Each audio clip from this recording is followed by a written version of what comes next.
firstly, congratulations on what was a really brilliant film. I thought it was a really good, gripping drama. Thank you very much. Obviously, aside from the wonderful acting and the script, I mean, I thought the music throughout the film was well used and the cinematography was brilliant throughout. And obviously, as an actor, that's out of your hands, so you must have been delighted with the finished product. Yeah, I was, yeah. And yeah, and I was also, I was thrilled with the music. I think that Olivier made amazing choices in terms of soundtrack and also the places where he used those tunes. I think it was brilliant. How long have you been with us? You are still a boy. I need men. So you don't trust me because I'm young? You have to prove yourself. Like you, I strongly believe that the Palestinian struggle should take on an international level. And I will be honored to contribute some of my modest skills. Choose a code name. I already have. Was this the first time you've worked with Olivier? Yes. How did you find it? Was it good? Well, fantastic. He's an amazing filmmaker. He's a director who has a very deep fascination for human nature, and he's open to explore it, you know, with all what it takes. You know, he doesn't pull back, and he goes all the way. And he's the kind of director who also trusts his actors a lot. You know, actually, he lets himself be surprised by what his cast brings to the table, and that is very flattering and it's just, you know, like dreamy for an actor, you know. Terror, blackmail, the taking of civilian hostages. Every Western intelligence service has its eyes on you. You're used to making women drunk, aren't you? You need me. My name is Fear. Who do you think you are? Are you a moral judge now? I decide whether you must be eliminated or not. For me, there's no going back. The part of Carlos, obviously, is based on a real person. So how did you prepare for the role? Did you find it challenging to research Carlos as a person rather than base the character on his media perception? Yeah. It was very challenging, and that's exactly what I did. I mean, I did it by phases. I mean, the first thing I did was to read as much about contemporary history as possible in order to understand the political and historical context of the character. The geopolitics of the time. I mean, it was very important to understand those, and then I tried to have access to as much documentation as possible, documentation about Carlos, but about the media image, about the, you know, I mean, I wanted to understand the media perception of Carlos, and then I tried to have interviews with people who were close to him in order to understand, you know, more the personal aspects of the character. And then I mixed all that, I poured it into the character that Olivier had written, which was already very complex and full of contradictions, and then I just let go.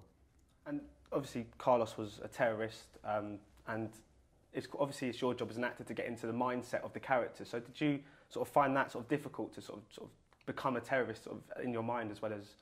Well, the thing is that he didn't consider himself a terrorist, and that is the thing, you know, that you have to give up all those preconceptions and just be clean as possible, you know. Would you say you felt some sort of empathy, sort of sympathetic to Carlos as a human being? You have to.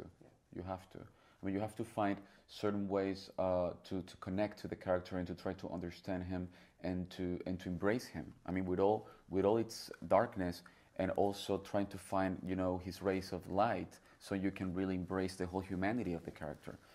Because the thing is that when we talk about humanity or we talk about humanization, we tend to I mean, like, probably the first idea that comes up to our minds is that that we're showing the kind side of a character, but human nature can be terrible. I mean, human nature can be horrendous, and that's what we wanted to do. We wanted to humanize a myth, to humanize a legend, and to give a face, and a living face, and to give or to show something alive from myth. I am honored to meet the famous Carlos. You have become a star. I would have preferred spectacular operation. The next OPEC meeting, we will take the ministers hostage. You're brave. Anyone who resists will be executed. Anyone who doesn't obey our orders will be executed. Anyone who panics will be executed. You fear for your life! I'm a soldier! I'm not a martyr! It is a movie about people who operated within the world of terrorism, but I don't think that it's a movie that describes terrorism.